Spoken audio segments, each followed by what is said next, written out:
1年前呢隻有尖牙、笑得有少少奸嘅精靈，係身價過萬嘅理財產品，連 Lisa 都要孭住佢周街行。全世界嘅年輕人為咗佢通宵排隊，甚至大打出手。但係今日泡沫爆破。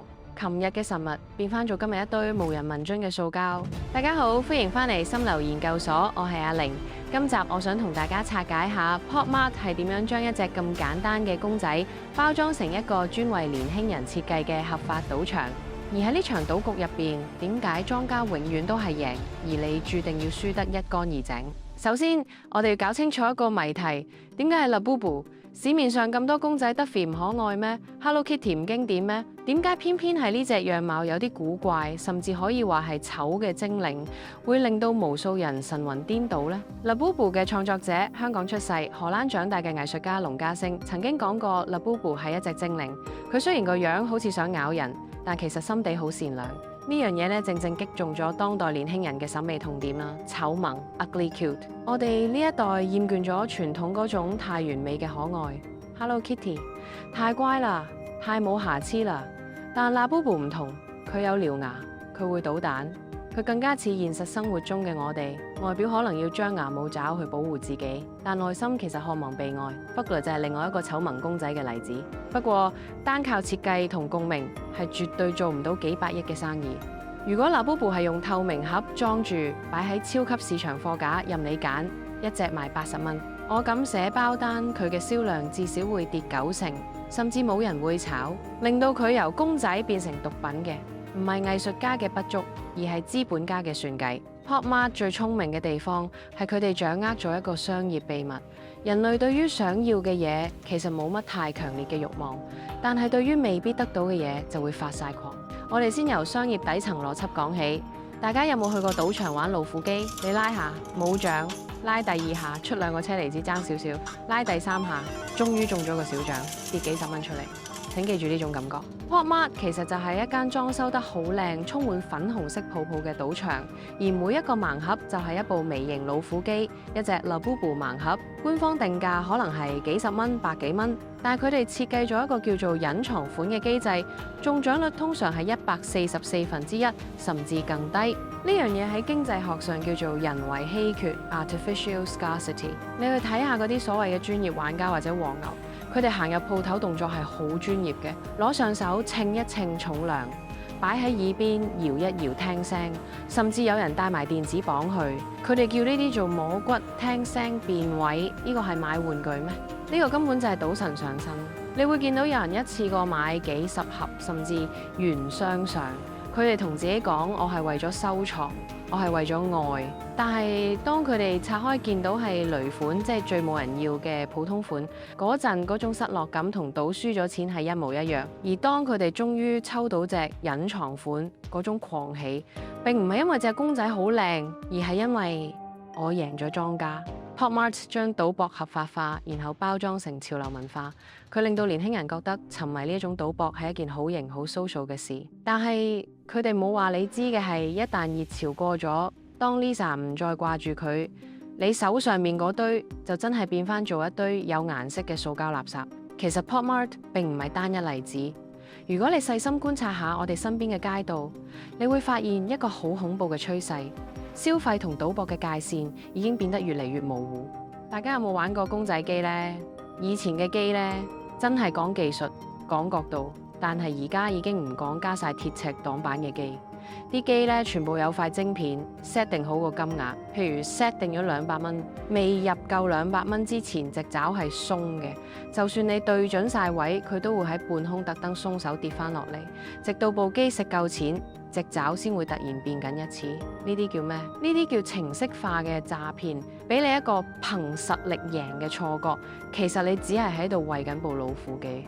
又或者係日本好興，而家香港都周街係嘅一番相，一張飛幾十蚊頭獎係大 figure， 安慰獎係一堆 file 同毛巾。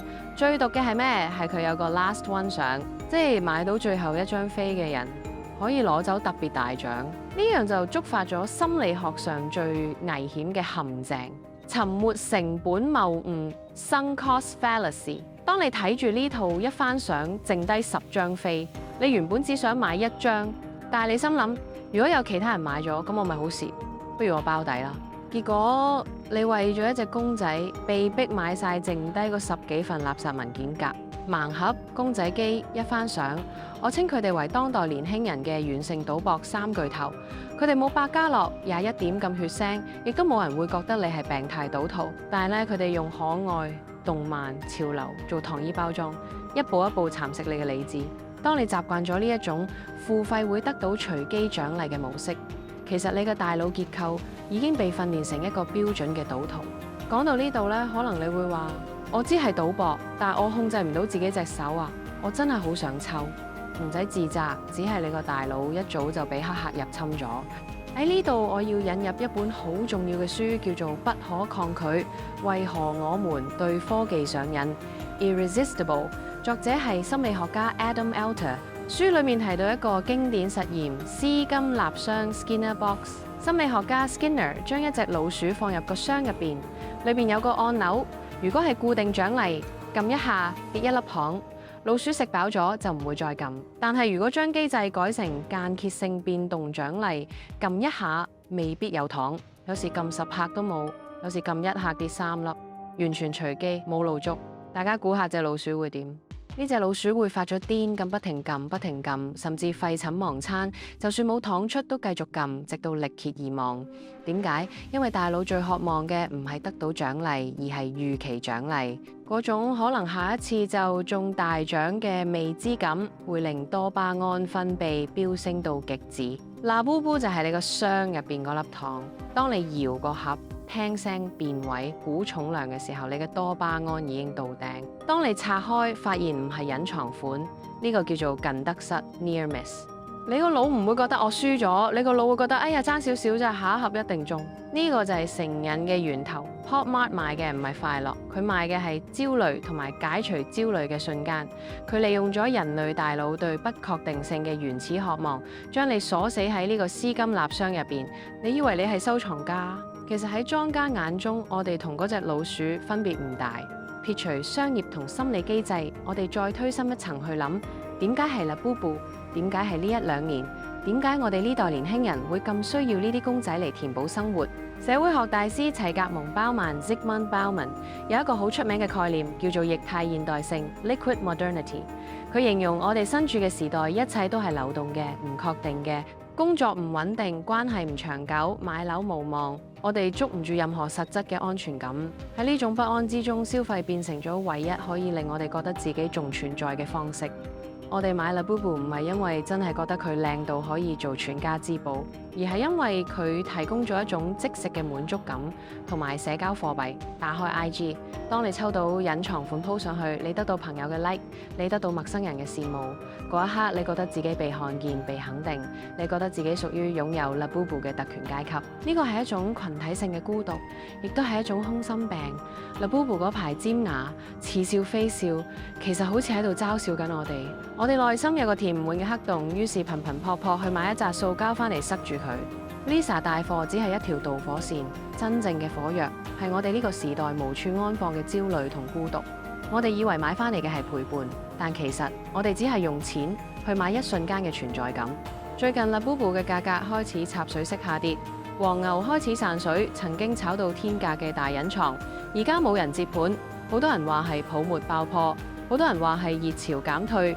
其實呢個係一件好事。當潮水退去，當價錢牌上面嘅數字歸零，我哋終於可以冷靜落嚟，望清楚手上面呢隻公仔。